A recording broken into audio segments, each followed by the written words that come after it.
Okay, let's unpack this.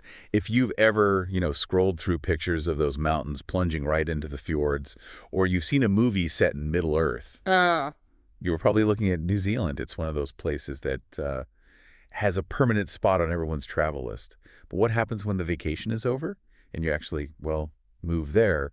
What is it really like to live inside that postcard? exactly. So we've gone through a stack of sources, but we're mainly focusing on this one really detailed reflection. It covers 4 years of living in Wellington. Mm. And this material is fantastic because it's just so honest.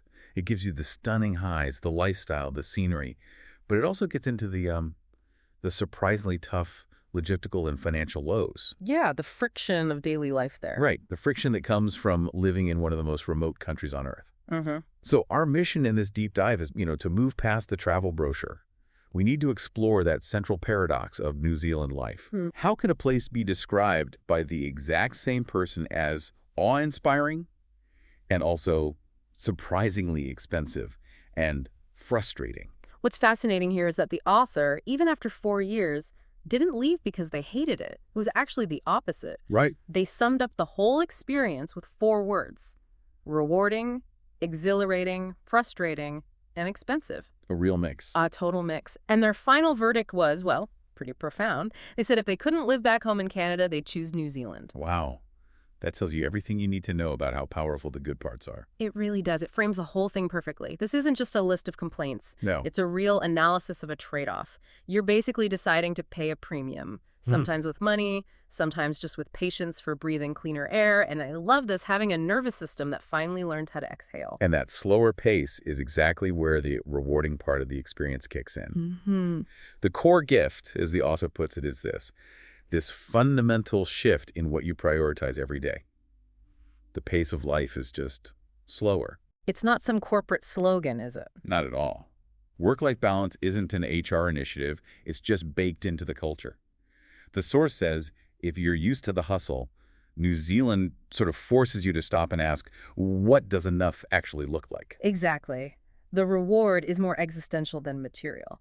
It feels like the whole country agrees that time outside and connection, that's the real currency. So weekends aren't for errands. No, not at all. Weekends are for tramping, which is just the best word for hiking, or having a barbecue, or just sitting by the sea. I love that idea, that nature isn't some event you schedule and drive hours to get to. It's a daily invitation. Yeah, it forces you to recalibrate everything, and that shift is really supported by the people. Oh, the Kiwis themselves. The cultural insight here is that they're just genuinely warm, welcoming, and, down to earth. The source even said they are even nicer than Canadians. Whoa, that's a bold claim. That's high praise. It is, and it seems to come from this real sense of community and, zero ego. There's no time for social climbing or being flashy. It's more about simple pleasures. Totally. The focus is on these uncomplicated joys. Having perfectly cooked fish and chips on the beach, or a flat white coffee that just changes your whole perspective. Right. Or just watching a sunset over the Tasman Sea. Those small moments, the ones that are easily shared, that's what defines the culture. It gives you a life-changing perspective on time. So we've got this slow, rewarding pace. Yeah. But that doesn't mean life is boring. Let's pivot to the exhilarating part. The adventure playground. Here's where it gets really interesting, because that nature isn't just pretty to look at. It's so accessible. Yeah. I mean, just imagine this for a daily schedule. You could be surfing in the morning, Hiking up a volcano in the afternoon. and then sipping wine at a local vineyard by evening. The source notes that these huge landscapes, beaches, glaciers, you name it, are often less than an hour away. And that access turns even a simple drive into something cinematic. The visual details in the source are just stunning. It's not just getting from A to B. Not at all. Road trips are like movie reels, You're constantly winding through these massive mountains and deep fords and landscapes that literally look like Middle Earth. You're just living in it.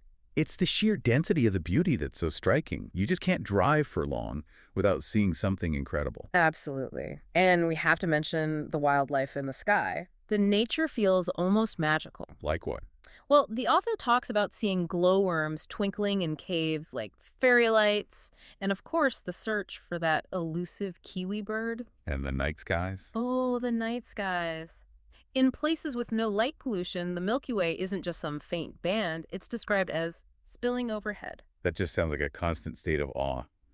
But we should probably add a small word of caution here for anyone planning to rent a car. A very necessary one. Those drives are beautiful, yes, but the source warns you, watch out for those roads. They are winding, often single lane. And a short distance on a map can take way, way longer in reality. It forces you to slow down, even when you don't want to. Which is actually a perfect segue, because the scenery might force you to slow down in a romantic way. Mm-hmm. But the logistics and the finances can force you to slow down in a much less romantic way. Yes. This is the reality check. You can't live in paradise for 4 years without confronting the cost. Let's get into the expensive and frustrating side of things. You can't eat the scenery, can you?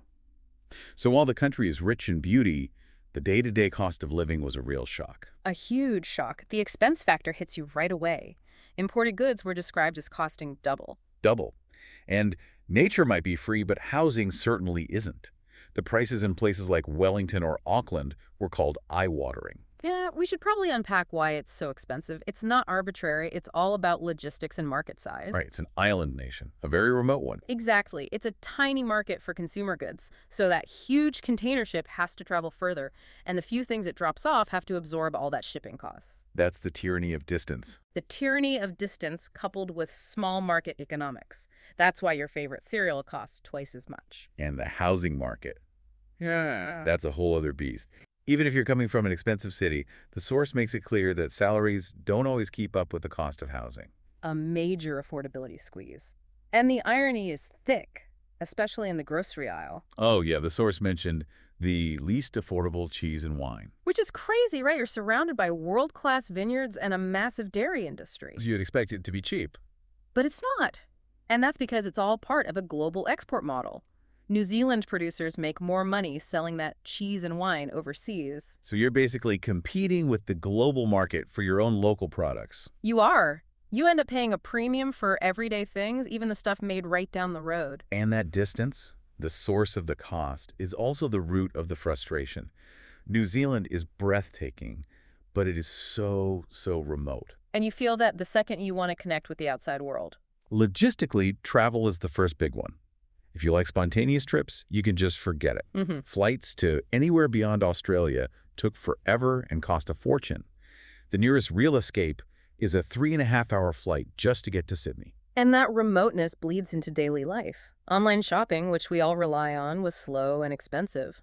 Amazon ships out of Australia, which adds time and cost to everything. But the real test of patience comes when something breaks. Oh, this is the classic example. Your car, your washing machine. The problem isn't finding someone to fix it. It's waiting for the part. It's waiting for the one crucial part to make its way across the globe. You are forced to learn true patience because a specific gasket has to be shipped from overseas. We're talking weeks, not days. We're so used to next-day delivery. That must be so jarring.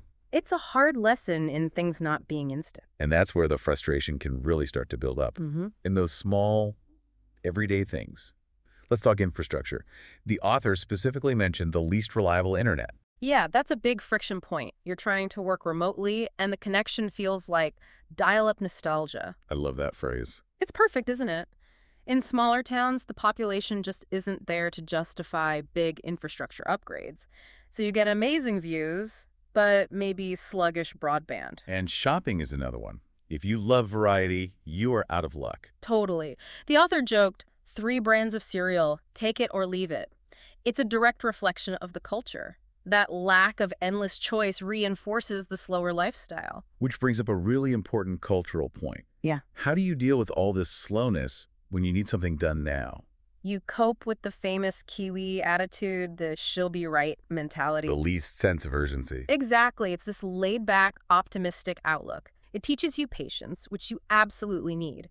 But if you're coming from a hyper-efficient culture, it can be maddening when you really need something fixed today. You just have to surrender. You do. You also have to surrender to the weather, especially in a place like Wellington.